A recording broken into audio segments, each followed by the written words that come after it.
su abinda ba su gane ba san matsayin waye Malam Abdullahi Awaisu a wurin ba. Wallahi idan sun gaya Malam Abdullahi Awaisu magana mara daɗi, to a cikin malaman su kakaf ba wanda za mu iya gaya masa mu ji mun daidaitu da Malam Abdullahi. Allahumma illa idan za mu wato a cikin malaman su duka, kaka dauka wani malami wai na wannan zamanin, a'a wallahi duk malaman su wallahi wanda muke ganin za mu iya kwatantawa a bangaren ilimi shine Ibn Taymiyyah. Shi ma fa bangaren ilimi kawai, ba bangaren akhlaq ba.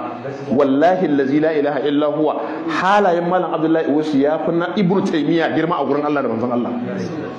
Saboda Ibn Taymiyyah fitinanne ne, wannan shahidat bi zalika al-athar. Ibn Taymiyyah fitinanne ne, wannan yasa duk garin da je sai an kama shi an kulle. Amma Malam Abdullahi Awaisu ko makotansa ba a taba jin sa daga bakin sa ba. Tarihin Malam Abdullahi Awaisu tarihi ne na ilimi, tarihi ne na akhlaq. Duk wanda zai dabi'a zai zauna da shi to sai baka labarin mutum ne shi, mutumin kirki. Kuma ba a taba jin sa ya faɗi bakar magana ko wata magana mara kyau a janibin Annabi Muhammad ba. Amma Ibn Taymiyyah fa abubuwa ne wanda ba za su irgu ba, har sai da ta kai malaman zamanin sun ce to lalle wannan mutumin lalle a kama shi a yi masa ta'aziri. Gashi nan Ibn Hajar ya kawo a cikin Ad-Durrul Kamina yana cewa ɗaya daga cikin malamai cewa ba wani ta'aziri, a duba in abin da ya faɗa tanakkusi ne ga manzon Allah, kashe shi za a yi, ba wata magana.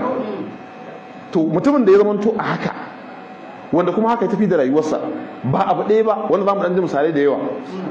Ya faɗa wa manzon Allah magana da a duk duniya ba a taɓa samun wanda ya gaya masa ba. Kai in fact dai shi Ibn Taymiyyah bayyanarsa a cikin al'umma Annabi Muhammadu bala'i ne cikin al'ummas.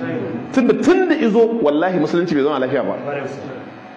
Tunda Ibn Taymiyyah ya bayyana musulunci bai taɓa zama lafiya ba.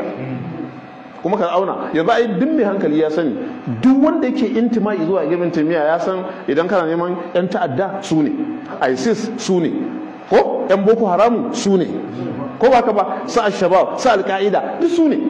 Wannan abin a fili yake, ba wani koyi abin a fili yake. Yanzu misali an yi Muhammad Yusuf a cikin ƙasar Najeriya, an yi Shekau, kuma kowanne yana intima'i zuwa ga Ibn Taymiyyah. Ta sa haka mu ba mu da wanda za mu iya tabawa, wai dan kun taba mana Shehu Abdullahi Awaisu mu ce za mu taba shi mu je mun yi daidai, a'a wallahi sai dai wallahi tallahi Ibn Taymiyyah ma bisa larura, saboda ana neman wanda iliminsa da hankalinsa ya kai. Amma mun sani a cikin malaman zamaninsa akwai mutanen da sun tabbatar da wato ina da raunin hankali, ko yawa ilmuhu me suka cewa akabar min aqali ko au kama yadda suka faɗa da irin wannan nan. To irin wayannan abubuwan zamu ta ganin abubuwa ne na cin mutunci da zagi da sauransu. Sauran ba wani abu bane ba,